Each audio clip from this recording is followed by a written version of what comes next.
நன்றி சபை தலைவர் அவர்களே. 77வது சுதந்திர தினத்தை கொண்டாட்டத்துக்கு அடுத்ததாக குறிப்பாக இந்த சுதந்திர தினம் என்று பார்க்கின்ற பொழுது நாட்டிலே மக்கள் அனைவரும் சுதந்திரமாக இருக்கின்றார்களா, மக்களுடைய சுதந்திரத்தை பாதிக்கின்ற செயற்பாடுகள் எவ்வாறு மாற்றம் கண்டிருக்கின்றது போன்ற கேள்விகளை நாங்கள் கேட்க வேண்டியவர்களாக இருந்தாலும், நாங்கள் எதிர்பார்க்கின்ற குறிப்பாக சென்ற காலங்களிலே ஜனாதிபதி அவர்களினால் சொல்லப்பட்டிருக்கின்ற இந்த அரசியல் அமைப்பிலே ஒரு மாற்றத்தை ஏற்படுத்துவோம் என்று சொல்லி இன்று ஆட்சிக்கு வந்த இந்த அரசாங்கம் இந்த நாட்டிலே அரசியல் மாற்றத்தை ஏற்படுத்துவதற்கான நடவடிக்கைகள் எதுவும் முன்னெடுக்கப்படுகின்றதா என்ற கேள்வியுடன் என்னுடைய பேச்சை நான் ஆரம்பிக்கலாம் என்று நினைக்கின்றேன். குறிப்பாக இந்த அரசியல் அமைப்பை நாங்கள் பார்க்கின்ற பொழுது இந்த ஜனாதிபதி அவர்களுக்கு இருக்கின்ற அதிகாரங்கள், இந்த பார்லமென்றத்துக்கு இருக்கின்ற அதிகாரங்கள், அமைச்சரவையிலே இருக்கின்ற அதிகாரங்கள் சம்பந்தமாக பல விடயங்கள் பேசப்பட்டிருக்கின்றன. அந்த பேசப்பட்ட விடயங்களை பார்க்கின்ற பொழுது நாட்டிலே இந்த அரசியலமைப்பு சம்பந்தமாக ஒரு மாற்றத்தை ஏற்படுத்துவோம் என்று சொல்லி இன்று 159 பார்லமென்ற உறுப்பினர்களை வைத்துக் கொண்டு இது சம்பந்தமாக பேசாமல் இருப்பது என்ன என்ற விடயம் என்பதை நான் இந்த இடத்திலே கேட்க விரும்புகின்றேன். சபைக்கு தலைமை தாங்குகின்ற உறுப்பினர் அவர்களே, இன்று இந்த அரசாங்கத்திலே காணப்படுகின்ற இந்த அமைச்சர்கள், குறிப்பாக இந்த அமைச்சர்கள் சொல்லுகின்ற கருத்துக்கள் என்பது இன்று நாட்டிலே மாத்திரமல்ல, நாட்டுக்கு வெளியிலே காணப்படுகின்ற இந்த உலகத்திலும் இன்று பேசப்படுகின்ற ஒரு பொருளாக மாறி இருக்கின்றது. குறிப்பாக நாங்கள் பார்த்திருக்கின்றோம், சென்ற காலங்களிலே கோவிட் காலத்தை நாங்கள் ஒரு தரம் ஞாபகமூட்டி பார்ப்போமாக இருந்தால், இந்த கோவிட்டை எப்படி தடுக்க வேண்டும் என்ற விடயங்கள் பேசப்படுகின்ற பொழுது இந்த பார்லமெண்டத்திலே சில அமைச்சர்கள் சொன்ன கருத்துக்கள் அந்த நேரத்திலே எவ்வாறு மக்களினால் பேசப்பட்டது என்பதை நாங்கள் விளங்கிக் கொள்ள வேண்டும். குறிப்பாக தம்மிக்க பனியை நாங்கள் அருந்திவிட்டால் கோவிடிலிருந்து பாதுகாப்பை நாங்கள் பெற்றுக்கொள்ள முடியும் என்று அமைச்சர்கள் சொல்லியிருந்தார்கள். சில முட்டிகளையும் சட்டிகளையும் நீரிலே உடைப்பது அல்லது நீரிலே கொண்டு கலப்பதன் மூலமாக கோவிடை தடுக்கலாம் என்ற விடயங்கள் சில அமைச்சர்களினால் பேசப்பட்டது.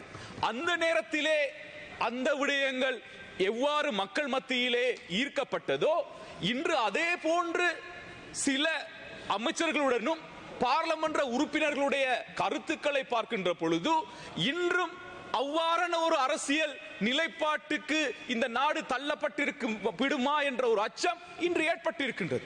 குறிப்பாக இன்று நாங்கள் பார்க்க வேண்டும், இன்று அரிசி தட்டுப்பாடு என்று பேசுகின்ற பொழுது சிலர்கள் சொல்லுகின்றார்கள், அரிசியை சில பிராணிகளுக்கு நீங்கள் உணவாக வழங்குகின்ற காரணத்தினால் தான் இன்று அரிசி தட்டுப்பாடு ஏற்பட்டிருக்கின்ற என்று சிலர் சொல்லுகின்றார்கள். இன்று அரிசியை கோழிக்கு வழங்குகின்ற காரணத்தினால் தான் இன்று முட்டையிலே அந்த மஞ்சள் தன்மை இல்லாமல் போய்விடுகின்றது என்று சொல்லுகின்றார்கள். இன்று தேங்காய் தட்டுப்பாடு ஏற்படுகின்ற பொழுது தேங்காயிலே சம்பல் செய்கின்ற காரணத்தினால் தான் இந்த நாட்டிலே தேங்காய் தட்டுப்பாடு ஏற்பட்டு விட்டது என்று சில அமைச்சர்கள் சொல்லுகின்றார்கள்.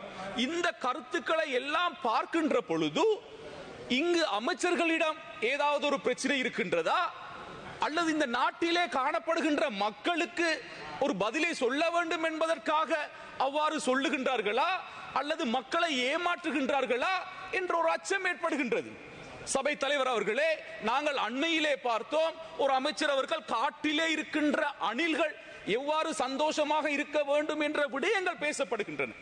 இன்று இந்த நாட்டிலே இருக்கின்ற மக்கள் சந்தோஷமாக இருக்கின்றார்களா என்பதை நாங்கள் சிந்திக்க வேண்டும். இன்று விவசாய துறையை நாங்கள் எடுத்து பார்த்தோமாக இருந்தால், இன்று விவசாயம் சென்ற வெள்ளத்தின் காரணமாக குறிப்பாக எங்களுடைய கிழக்கு மாகாணம், அதே போன்று இந்த நாட்டில் கூட பல விவசாயிகள் பாதிக்கப்பட்டார்கள், பல விவசாய செயற்பாடுகள் பாதிக்கப்பட்டது.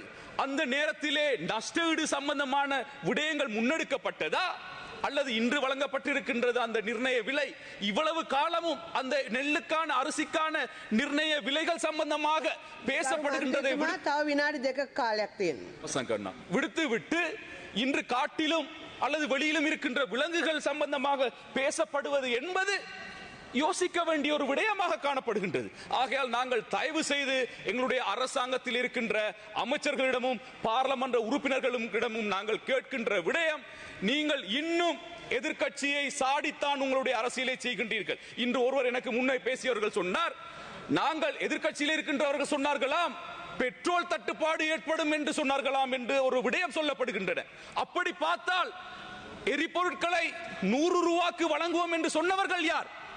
அந்த எரிபொருட்களிலே காணப்படுகின்ற 50 ரூபாய் அந்த நேரத்திலே அமைச்சருடைய பக்கெட்டுக்கு போகின்றது என்று சொன்னவர்கள் யார்? ஆகையால் நாங்களும் அரசியல் நோக்கம் கருதி இன்று இவ்வாறான விடயங்களை பேச முடியும் என்பதை நீங்கள் விளங்கிக் கொள்ள வேண்டும். இன்று அதிகாரங்கள் முழுமையாக உங்களுக்கு வழங்கப்பட்டிருக்கின்றது. அந்த அதிகாரங்கள் மூலமாக நாட்டிலே ஒரு மாற்றத்தை ஏற்படுத்த வேண்டும் என்பதை நாங்கள் சொல்லிக்கொள்ள விரும்புகின்றோம். அதே போன்றுதான் இந்த கள்ளர்களை ஊழல்வாதிகளை பிடிப்போம் என்று சொல்லி நீங்கள் இன்று சிலர்களை பிரபலியமாக்குகின்றீர்கள். இன்று அவர்களை சிலர் மக்கள் மறந்திருக்கின்ற இந்த நேரத்திலே அவர்களுடைய கைது என்பது மீண்டும் மக்கள் மத்தியிலே அவர்கள் இப்பொழுது ஒரு புதிய பரிணாமத்தை கொண்டு மீண்டும் அரசியலிலே தலை தூக்குகின்ற ஒரு நிலையாக மாறுகின்றது.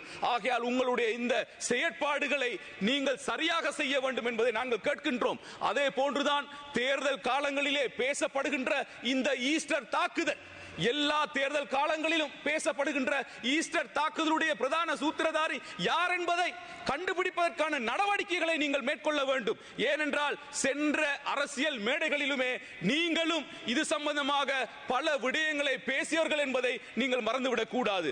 அந்த அடிப்படையிலே இந்த ஈஸ்டர் தாக்குதல் என்பது இந்த நாட்டிலே அரசியல் மாற்றம் மாத்திரமல்ல, இந்த அரசியல் மாத்திரமல்ல, சமூகங்களிடையே எவ்வாறான ஒரு நிலைக்கு கொண்டு வரப்பட்டது, அந்த ஈஸ்டர் தாக்குதல் மூலம் இந்த நாட்டிலே எவ்வாறான மாற்றம் ஏற்பட்டது என்பதை நீங்கள் விளங்கி இருக்கின்றீர்கள். உங்களுடைய தலைவர் அவர்கள் விளங்கி இருக்கின்றார்கள். ஆகையால் அந்த ஈஸ்டர் தாக்குதலுடைய பிரதான சூத்திரதாரிகளையும் நீங்கள் கண்டுபிடிக்க வேண்டும் என்ற விடயத்தையும் நான் இந்த இடத்திலே ஞாபகம் ஊட்டிக் கொள்ளுகின்றேன்.